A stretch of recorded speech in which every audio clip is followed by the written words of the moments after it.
കുഴമന്നം കടയിൽ പോയിട്ട് കുറച്ച് ആപ്പിൾ, കുറച്ച് മുന്തിരി, കുറച്ച് അങ്ങനെയുള്ള സാധനങ്ങൾ, ഫ്രൂട്ട് ഐറ്റംസ് കിട്ടും. അതെടുത്തിട്ട് ഇവർക്ക് ഇട്ട് കൊടുക്കും. അന്ന് ഈ സാധനം കമ്മിയാകുമ്പോൾ അന്ന് പാല് കമ്മിയാകും. അങ്ങനെയുണ്ട്. ഇപ്പൊ ഞാൻ പാലക്കാട് ക്ഷീര ഡയറി ഫാമിൽ നിന്ന് തിരിച്ചു വന്ന വഴിക്ക് ഇവിടെ കുഴൽമണ്ണത്ത് എത്തിയപ്പോൾ ഈ കാണുന്ന പാടത്ത് ഒരു ക്ഷീരകർഷകൻ കുറച്ച് പശുക്കളായിട്ട് നിൽക്കുന്നുണ്ട്. അപ്പൊ അദ്ദേഹത്തിന് പരിചയപ്പെടാനാണ് പോണത്. നേരെ വീടിക്കാം. ഇതൊന്ന് പരിചയപ്പെടുത്താവോ? എൻ്റെ പേര് CM സെയ്ദ് മുഹമ്മദ്. ഓക്കെ. കുഴൽമന്നം പഞ്ചായത്ത് ചരപ്പറമ്പ് വീട്. NH അരികത്ത് തന്നെയാണ്. ഹൈവേന്റെ അരികത്ത് തന്നെയാണ് വീട്. ക്ഷീരകർഷകനാണ്. ക്ഷീരകർഷകനാണ്. മത്സ്യ കർഷകനാണ്. മത്സ്യമുണ്ട്. കുറച്ച് കൃഷിയുണ്ട്. ഈ പാടം അവിടെ തെങ്ങൾ കാണാൻ നമ്മുടെ കുറച്ച് കണ്ടങ്ങളാ. ഇപ്പോഴത്തെ അവസ്ഥ എത്ര പശു ഉണ്ട്? ഇപ്പൊ ചെറുതും വലുതായി 13 ഉണ്ട്. ഇവിടെ 5 എണ്ണം കൊണ്ടുവന്നിട്ടുണ്ട് മേക്കാൻ. ഇവിടെ 5 എണ്ണത്തെ കൊണ്ടുവന്നിട്ടുണ്ട് അല്ലേ? ബാക്കിയുള്ളതെല്ലാം വീട്ടിൽ നിൽക്കുകയാണ്. ഓക്കെ. വീട്ടിലിപ്പോ എത്ര ഉണ്ട്? ഇപ്പൊ വീട്ടിലിപ്പോ 8 എണ്ണം ഉണ്ട്. 8 എണ്ണം ഉണ്ട്. 8 എണ്ണം ഉള്ളത് കറവ ഉള്ളതുകൊണ്ടാണ്. ഒന്ന് കറവയുണ്ട്, ബാക്കി 1 ചനിയാണ്. ബാക്കിയുള്ളത് പിന്നെ ഒരു കുട്ടി കുത്തിവെക്കാനാണ്ട്. ബാക്കി 4 ആൺകുട്ടികളാണ്. ക്ഷീരകർഷകനായിരുന്നോ നേരത്തെ മുതൽ? ഇല്ല, നേരത്തെ കാലം അങ്ങനെയല്ല. ഞാൻ പിന്നെ ഒരു രാഷ്ട്രീയ പ്രവർത്തനമായിരുന്നു. അത് മതിയാക്കി ഗൾഫിൽ പോയി. ഗൾഫിൽ ഒരു 20 കൊല്ലം പണിയെടുത്തു. അത് കഴിഞ്ഞ് തിരിച്ചു വന്നപ്പോൾ അങ്ങനെ ടക്കം തോന്നിയ ഒരു ഐഡിയ ആണ്. ആദ്യം മത്സ്യത്തൊഴിലാളി അതിന്റെ കോൺഗ്രസിന്റെ ഒരു സ്ഥാനം തന്നു. അപ്പോൾ വെറുതെ ഇരുന്നാൽ ശരിയായില്ല. മത്സ്യത്തൊഴിലാളി കോൺഗ്രസിന്റെ പേര് പറയുമ്പോൾ അതിനൊരു പണിവാണല്ലോ. വെറുതെ നേതാവായ പറ്റില്ലല്ലോ. അങ്ങനെ ഒരു കുളം പാട്ടത്തിനെടുത്തു, വലിയൊരു കുളം. ആ കുളം പാട്ടത്തിനെടുത്ത് അത് മീൻ വളർത്തിക്കൊണ്ടിരിക്കുമ്പോഴാണ് അന്ന് നിത്യ വരുമാനത്തിന് ഒരു പണി കണ്ടെത്തണം കൊണ്ടാണ് 2 മാട് വാങ്ങി നിർത്തിയത്. 2 എണ്ണത്തിലാണ് അപ്പൊ ആരംഭിച്ചത്. ഇപ്പൊ 13 എണ്ണം ഉണ്ട്. എത്ര വർഷം മുമ്പ് നമ്മൾ ആരംഭിച്ചു? ഇപ്പൊ ഒരു 13 വർഷത്തിന് 13-11 ഉള്ളിലുള്ള സമയമാണ്. 13 വർഷത്തോളം. അതിനിടയിൽ വിറ്റുമാറുന്ന ഒരുപാടെണ്ണം ഉണ്ട്. അതങ്ങനെ വിറ്റുമാറും, മേടിക്കണമെന്നില്ല. കുട്ടികൾ നമ്മൾ പെറ്റുണ്ടാകുന്ന കുട്ടികളെ തന്നെ വളർത്തിയെടുക്കുകയാണ്. കാണുന്നതിൽ വല്ല കുട്ടികൾ വല്ല ഉണ്ടോ ഇപ്പൊ? ഇതില് എല്ലാം പെറ്റ പിന്നെ ആ കാണുന്ന 3 എണ്ണം ഇല്ലേ, ആ കറുപ്പ് 3 എണ്ണം, ആ 3 കടിഞ്ഞിൽ പെറ്റതാണ്. കടിഞ്ഞിൽ ഓരോ പ്രസവം. ഇതിൽ ഇവിടെ മാത്രം 2ാമത്തെ പ്രസവം, 3ാമത്തെ ഇപ്പൊ പ്രസവം പിന്നെ ചനിയാണ്. 8 മാസമായി, 7 മാസമായി. ഇത് ചൊവല ഇവിടെ അവിടെ ഇപ്പൊ പ്രസവിച്ചിട്ട് 2-3 മാസമായിട്ടുള്ളൂ. ശരി. സാധാരണ ഈ ഗൾഫ് റിട്ടേൺ ആയിട്ടുള്ള ആളുകളെല്ലാവരും തിരിച്ചു വരുമ്പോൾ പശു എന്നാണ് ചിന്തിക്കുന്നത്. എന്തുകൊണ്ടാണ്? നിത്യവരുമാനം ഒന്ന് മാത്രം ഉദ്ദേശിച്ചിട്ടാണ്. അതെ, അല്ലെങ്കിൽ അത് നമുക്ക് പിടിച്ചു നിൽക്കാൻ കഴിഞ്ഞൊന്നും വരില്ല. 10 രൂപ വരുമാനം ഇല്ലെങ്കിൽ ഈ കാണുന്ന ചന്തമൊന്നും അപ്പൊ അവിടെ വരില്ല. ശരിയാ. സുഹൃത്തുക്കൾ ഉണ്ടായാലും ബന്ധുക്കാരുണ്ടായാലും ആരും ഉണ്ടാവില്ല. ഇതാകുമ്പോൾ നമുക്ക് ദൈവത്തിന്റെ അനുഗ്രഹം കൊണ്ട് എപ്പോഴും ഒരു 10 രൂപന്റെ വരുമാനം എപ്പോഴും കൈക്ക് വന്നുകൊണ്ടിരിക്കും. പശു എന്ന് പറഞ്ഞാൽ തന്നെ വരുമാനമാണ്. സത്യം തന്നെയാണ്. പക്ഷെ അതിനനുസരിച്ച് പണിയുണ്ട് കേട്ടോ. പണിയില്ലാതെ നമുക്കൊരു വരുമാനം. എന്റെ മകളെ കെട്ടിക്കൊടുത്തിട്ട് 5 മാസമായി. ആ പോയിട്ടൊന്ന് തിരിച്ചു വന്നാണ്. പിന്നെ ഇതേവരെ അവിടെ എത്തിയിട്ടില്ല. മലപ്പുറത്തേക്കാണ് കൊടുത്തത്. അതിനും കൂടി സമയം കിട്ടുന്നില്ല എന്നാണ് സത്യം. അതൊരു പ്രശ്നമാണ്. മറ്റന്നാ 4 മണിക്ക് പോകാൻ തീരുമാനിച്ചിട്ടുണ്ട്. എന്താ ചോദിച്ചു കഴിഞ്ഞാൽ പോകാതിരിക്കാൻ നിവൃത്തിയില്ല. ശരിയാ. അല്ലെങ്കിൽ അവിടെ പരാതിയാണ്, എന്താ വരാത്തത് കൊണ്ട്. അപ്പൊ വണ്ടി എടുത്ത് പോകാന്ന് പറഞ്ഞു. അതാണ് ഇപ്പോഴത്തെ സിറ്റുവേഷൻ. അപ്പൊ ഇവരെ വളർത്തിയാൽ സുഖമാണ്. പക്ഷെ ബന്ധുക്കാരും നാട്ടുകാരും കുടുംബക്കാരൊന്നും ഉണ്ടായില്ല. ഞാൻ 3:45 എണിക്കും കാലത്ത്. 3:45 കാലത്ത് എണിക്കും. എണിച്ച് മാട്ടുകളിൽ ഒന്ന് ക്ലീൻ ചെയ്ത് കറക്കും. അത് 7-7:30 മണിയാകുമ്പോഴേക്കും വീട്ടുകൾ കൂടുതൽ പാലും വീട്ടിലേക്കാണ് കൊടുക്കുന്നത്. സൊസൈറ്റിക്ക് കമ്മി. കരിമേ കാളയുണ്ട് പോ അങ്ങോട്ട് ഇറങ്ങ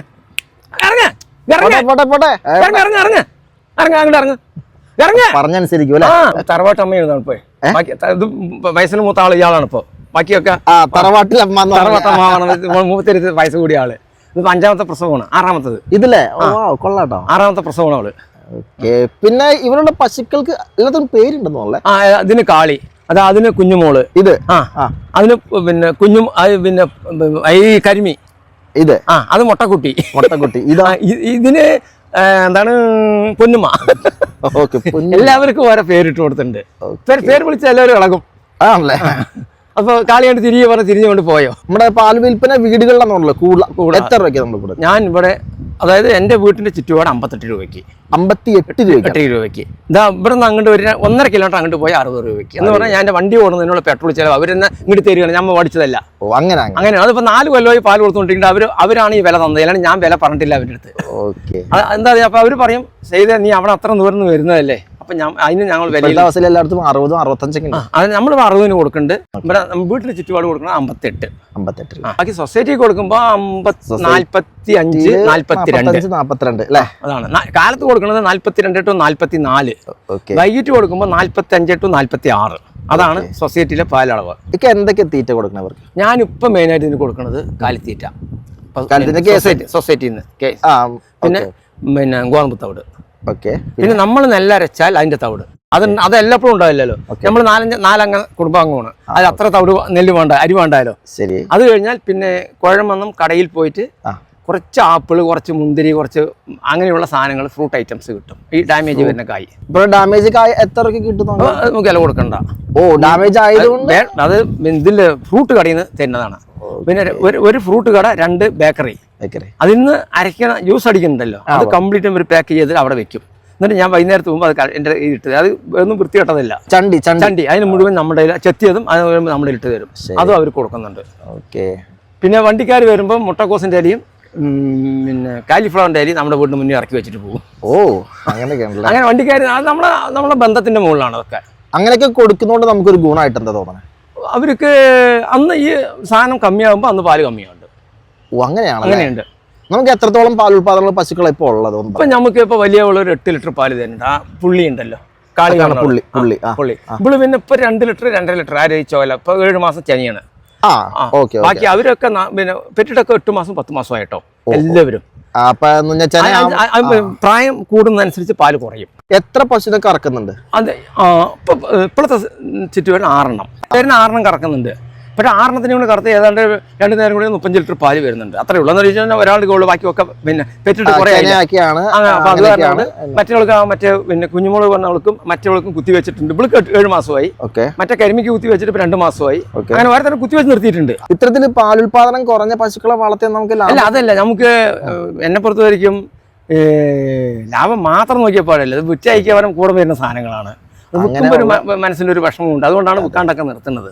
നമ്മുടെ ചുറ്റുപാടുകൾ വാടി പറഞ്ഞാൽ കൂടെ വരുന്നതാണ്. ഇപ്പൊ ഒരാളെ ആട്ടിട്ട് വരികയും പറഞ്ഞാൽ എല്ലാവരും എന്റെ പിന്നാലെ, ഞാൻ മുന്നിൽ പോയാൽ എല്ലാവരും എന്റെ പിന്നാലെ വരും. അങ്ങനെ ആട്ട എന്റെ വീട്ടിലേക്ക് പോയി ആട്ടണ്ട, പിന്നാലെ വരും. ഇത്തരത്തിലുള്ള പശുക്കളെ വളർത്തിയാൽ ജീവിക്കാൻ സാധിക്കും നമുക്ക്? ഉറപ്പായിട്ടും ജീവിക്കാൻ സാധിക്കും. 1-2 കൊണ്ട് വളർത്തിയാൽ ജീവിക്കാൻ ബുദ്ധിമുട്ടാവും. ഒരു 4-5 എണ്ണം ഉണ്ടെങ്കിൽ ഒരു നല്ലൊരു കുടുംബം. പക്ഷെ ഭംഗിയായി നോക്കണം. സുഖമായിട്ട് ജീവിക്കാം. ജീവിക്കാനുള്ള വരുമാനം കിട്ടും, ഉറപ്പാണ്.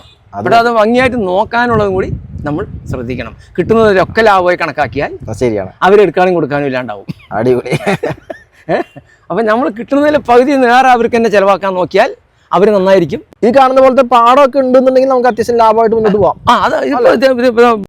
ഇവിടെ ഒരു 1.5 ഏക്കറ, അതൊരു 1 ഏക്കറ കാട് കണ്ടം, അതിലും വെക്കാം. പിന്നെ വീടിന്റെ അടുത്ത് തന്നെ 2.5 ഏക്കർ ഒരു വലിയ തൊടിയുണ്ട്. അതിന്റെ ചുറ്റും കമ്പി വലിയാണ്. അതിന്റെ ചാവി എന്റെ കയ്യിലാണ്. അത് വേറെ ഒരു വലിയ പാർട്ടിന്റെയാണ്. അവര് ചാവി എന്നെ ഏൽപ്പിച്ചിട്ടുണ്ട്.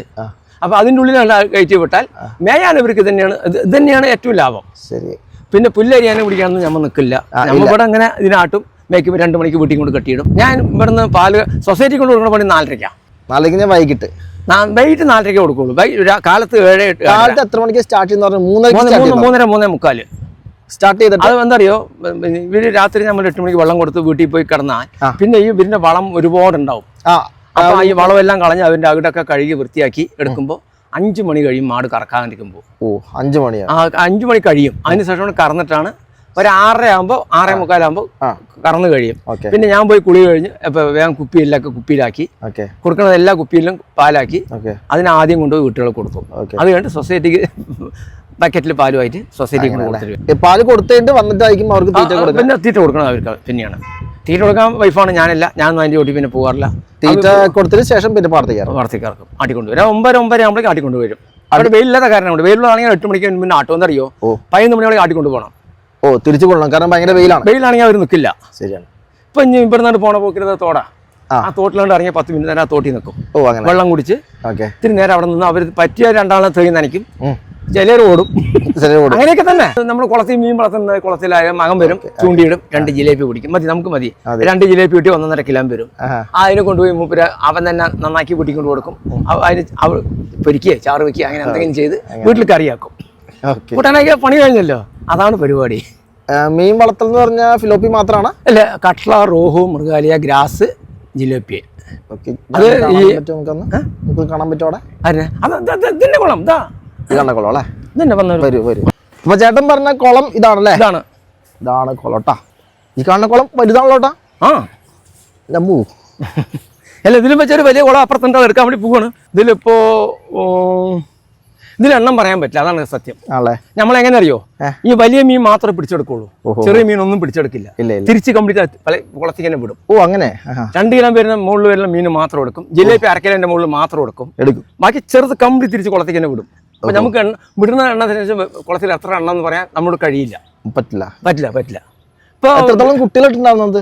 ഇപ്പൊ ഈ പ്രാവശ്യം ഒരു 300 ഗ്രാസ്, ഒരു 500 കട്ട്ല. ഇനിയിപ്പോ പഞ്ചായത്തിൽ നിന്ന് ഒരു 4000 കട്ട്ല കിട്ടും, കട്ട്ലയും റോഹും കൂടി കിട്ടും. അതെല്ലാം ഇതിനെ വിടുകയാണ്. അല്ല, ഞാൻ തന്നെ കുളം വൃത്തിയാക്കിയാണ്. ചണ്ടിമുടി കിടന്ന കുളമാണ്. 1.5 ലക്ഷം രൂപ മുടക്കി കുളം വൃത്തിയാക്കിയതാണ്. അത് ബേക്കറിയിൽ നിന്ന് കേക്ക് ഐറ്റംസ് കിട്ടും. കേക്ക് ഇത്രയും വലിയ കുളമായോണ്ട് ഇട്ടാലും അങ്ങനെ കുഴപ്പമില്ല. ആരും ഞാൻ കുളിപ്പിക്കില്ല, ആരെയും കുളിപ്പിക്കില്ല, കുളിപ്പിച്ചിടാൻ പറ്റില്ല. കുളിച്ചു കഴിഞ്ഞാൽ ഇത് എണ്ണമെടുക്കുള്ളതാണ്. ഈ ലഡു, ജിലേബി, മൈസൂർ പാവ്, കേക്ക് ഐറ്റംസ്, പ്ലം കേസ് ഒക്കെ ഉണ്ടല്ലോ, അത് ഇടുമ്പോൾ എണ്ണമെടുക്ക് വരും. എണ്ണമെടുക്ക് വന്നാൽ ആൾക്കാർ പറഞ്ഞാൽ ഞങ്ങൾ കുളിക്കണ കുളമാണ്. അപ്പോൾ ഞാൻ പറഞ്ഞു 1.5 ലക്ഷം മുടക്കിയത് ഞാനാണ്, നിങ്ങളല്ല. നിങ്ങൾ ആരും കുളിക്കണ്ട, ആർക്കും ഒന്നും പറയാനില്ല, ആരും ഒന്നും പറഞ്ഞില്ല, എല്ലാവരും പോയി കുളിക്കാൻ വന്ന ആൾക്കാരെ തിരിച്ചു വിട്ടു. പറയാതിരിക്കാൻ നിവൃത്തിയില്ല. കുളിച്ചു കഴിഞ്ഞാൽ 4 ദിവസം കഴിഞ്ഞാൽ വകുപ്പ് മാറും. സ്ഥിരമായി കുളിച്ചുകൊണ്ടിരിക്കുന്ന കുളമാണ്. അതേമാതിരി ആ ഒരു 4 ഏക്കർ 70 സെന്റ് അവിടെ ഒരു കുളമുണ്ട്, പുന്നക്കുളം. ഇവിടെ നിന്ന് കറക്റ്റ് 1 കിലോമീറ്റർ ഇവിടെ നിന്ന് ഷോർട്ട് വഴിക്ക് ഏരിയ. ആ കുളത്തിന് നടുവിൽ ഇറങ്ങി പുല്ല് അരിയ. ഇവിടെ അടിവെള്ളം നിൽക്കുന്നുണ്ട്, ഇവിടെ താഴില്ല. അത്രയും കട്ട പിടിച്ച് കിടക്കുകയാണ്. അത് നേരാക്കാൻ 5 ലക്ഷം മുതൽ 6 ലക്ഷം ഉറുപ്പ്യ വരെ വേണം പറഞ്ഞു. അപ്പം ഞാനത് വേറൊരു പാർട്ടിനോട് പറഞ്ഞിട്ട് ചേർന്നെടുപ്പിക്കാനുള്ള സംവിധാനം ചെയ്തിട്ടുണ്ട്. ഇതേ കുളത്തിന്റെ ഓണർമാരാണ്, അതും നായന്മാരാണ്, NSSന്റെ കുളമാണ്. അപ്പൊ അവര് പറഞ്ഞ എൻ്റെ എല്ലാ പേപ്പറും തന്നിട്ടുണ്ട്. ഞാനിപ്പോൾ അത് വക്കീലിനെ ഏൽപ്പിച്ചിരിക്കുകയാണ് പേപ്പർ ശരിയാക്കാൻ. ശരി, അത് ഏറ്റു കഴിഞ്ഞാൽ ആ കുളം കൂടി ആകുമ്പോൾ നമുക്കൊരു 6-7 ഏക്കർ കുളം വരും കയ്യിൽ. എത്രത്തോളം പാടമുണ്ട് നമുക്കിപ്പോൾ? എനിക്കിപ്പോൾ ഒരു 3.5 ഏക്കർ കൃഷി താഴെ വരും എല്ലാം കൂടിയിട്ട്. പിന്നെ ഒരു 3 ഏക്കർ കഷ്ടിച്ച് പാട്ടത്തിനെടുത്തിട്ടുണ്ട്. അതും കൂടി ഇതായി കാണുന്ന തെങ്ങുകൾ നമ്മുടെ പിന്നെ വകുപ്പിൽപ്പെട്ടാണ്. അതാ കാണുന്ന ആ തെങ്ങുകൾ ഇതല്ലേ. ശരി. അതേമാതിരി ആ വലിയ കാണുന്ന തെങ്ങ് കാണുന്നത് അവിടെ ആ കൃഷി പാട്ടത്തിനെടുത്തിരിക്കുന്നതാണ്. അതല്ലേ. ഓക്കെ. ഒരു പാലക്കാടൻ കർഷകൻ അത് തന്നെ പറയാം, അതിന് തർക്കമില്ല.